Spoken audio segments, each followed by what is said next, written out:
If you have an Alaska cruise coming up and Juneau is on your itinerary, stop what you're doing right now. The most popular attraction in the city is currently closed, and many cruisers won't find out about it until they step off the ship and notice that the tram isn't moving.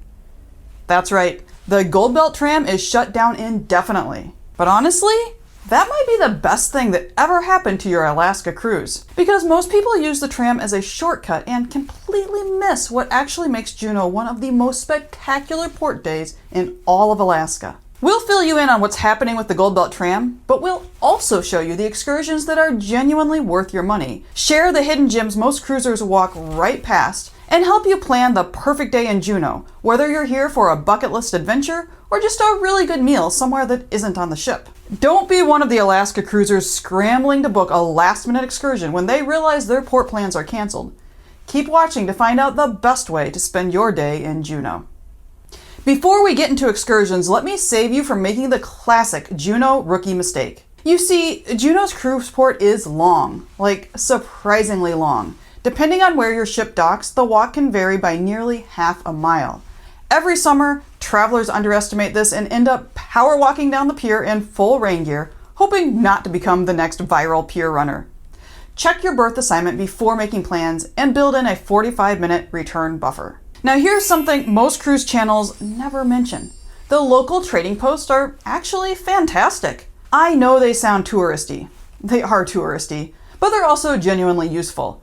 Forgot your hat and gloves? Need a rain layer? Didn't believe the locals when they told you Alaska's state bird is the mosquito?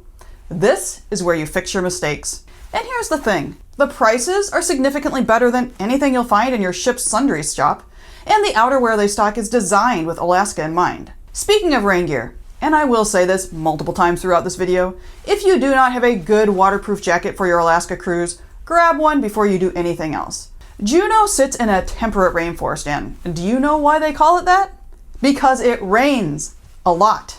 So let's talk about the tram. The Goldbelt Tram sits basically steps from the cruise terminal and takes visitors about 1,800 feet up Mount Roberts in 6 minutes.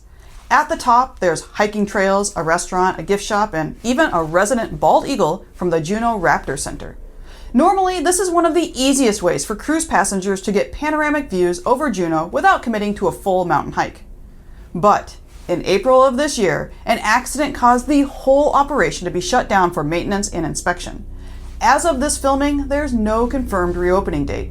We'll leave a link in the description for you to check the official website before your cruise. The good news is the lower terminal is still open. You can stop by Raving About Coffee and check out cultural carving demonstrations and shops near the cruise terminal. And technically, yes, you can hike to the top.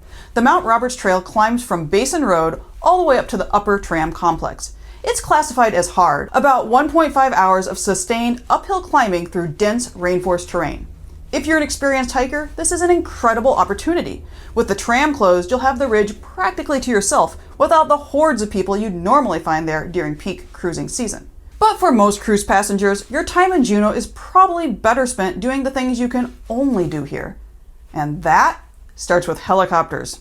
This is the signature Juneau experience. You can shop for t-shirts anywhere, but you cannot land on a glacier at most cruise ports. The Juneau ice field is one of the largest non-polar ice fields in the world, and seeing it from the air is one of those moments where everyone on the helicopter suddenly goes quiet because your brain can't fully process what you're looking at. The ice almost doesn't look real. Now, if you really want the full bucket list version, this is where the dogsledding tours come in. You'll land on Herbert Glacier where actual dog teams are waiting, and yes, it feels exactly like the Alaska fantasy your brain has been building since you booked the cruise. It's not cheap. You can expect to pay upwards of $800 per person. But despite that, it consistently sells out. This is one of the highest rated excursions in Alaska for a reason. Honestly, if your budget allows for one huge splurge in Alaska, this is the one I'd seriously consider. Check the link in the description for where to book independently. If helicopters aren't in the cards for your Alaska cruise, whale watching is an amazing alternative, and Juneau is one of the best places in the state to do it. Humpback whales actively feed in these waters, which means sightings are incredibly reliable. In fact, many operators literally offer refund guarantees if you don't see whales. My strong recommendation is to book with a smaller independent operator rather than through the cruise line. The large ship-sponsored tours can put 140 passengers on a single vessel. And trust me, when a humpback whale breaches nearby, you do not want to be viewing it from row 14 behind someone holding an iPhone over their head. Smaller independent boats typically cap around 40 passengers. Better angles, better photos, and a much more personal experience. One practical note: bring a dry bag for your phone, wallet, and other essentials. It will protect them from both the salt spray of the open water and any standard Alaskan drizzle. If you didn't pre-book a whale watching tour, don't panic. Operators set up right on the waterfront near the pier and often have same-day availability. It's also worth looking at the whale watching and Mendenhall Glacier combination tours, which brings us to our third recommended Juneau excursion. Mendenhall Glacier is probably the easiest glacier experience in Alaska. It's about a 25-minute drive from the cruise port, and it's one of the few glaciers in Alaska you can visit without needing hiking boots, survival skills, or a backpack full of trail mix. There are 2 shuttle companies that run directly from the cruise terminal to the visitor center throughout the day, and honestly, booking directly through one of them is usually the smart move. Prices start around $65 when booked direct, including visitor center admission. You'll get 2 hours at the park, which is enough time to check out the visitor center, walk to the glacier overlook, and do the Nugget Falls Trail. And Nugget Falls is absolutely worth doing. It's an easy walk, about 40 minutes round trip, and you end up standing beside this massive waterfall with the glacier sitting right behind it. Just remember to bring that rain jacket I mentioned back at the beginning of this video. Now, inside the visitor center, there's a really sobering exhibit showing how quickly the glacier has retreated. Just pay attention to timing if your ship leaves later in the evening. The visitor center closes at 6 p.m. during cruise season. Is Juneau the capital of Alaska? That's right, it's Juneau! And it is a charming example of an Alaska frontier town.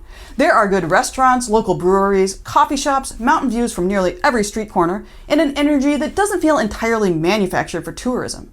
If you prefer a more relaxed cruise day with no set agenda, Juneau is a perfect port day. The single cultural stop I want to highlight is the Sealaska Heritage Institute, right in the heart of downtown. Inside, you'll find one of the largest collections of indigenous art in Alaska, including a full-scale, handmade cedar clan house.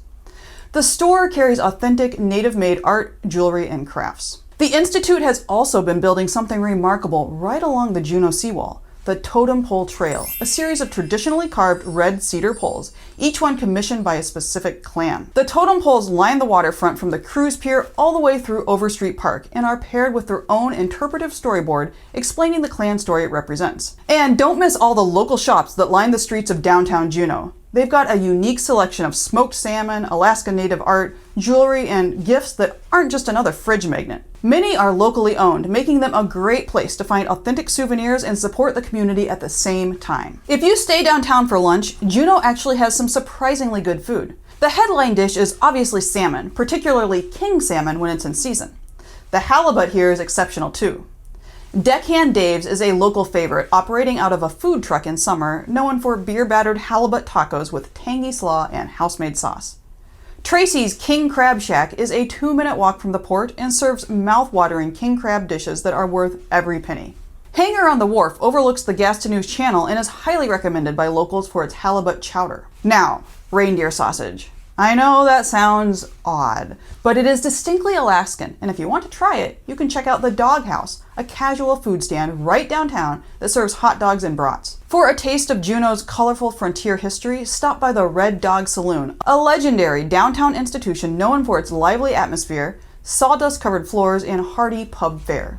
In fact, if you're a beer person, there are several local breweries that make excellent stops on a rainy Alaska afternoon, which, statistically speaking, you will probably experience. If you want to experience the Alaskan outdoors but aren't quite ready to summit Mount Roberts, Juneau has some great moderate hiking trails as well. The best option for most people is the Gold Creek Flume Trail. It's an easy, scenic boardwalk that takes about 30 to 60 minutes one way. The trail follows an old wooden flume from the 1890s and has waterfalls, mountain views, and dense rainforest the entire way. It feels genuinely peaceful and far removed from the cruise crowds. If you want something a little more challenging, the Perseverance Trail is the next step up. That one passes old mining ruins and has more elevation gain, but it's still manageable for reasonably active travelers. Do make sure you pack 3 things. Your rain jacket, yes, I told you I'd mention it several times, good hiking shoes, and bug spray.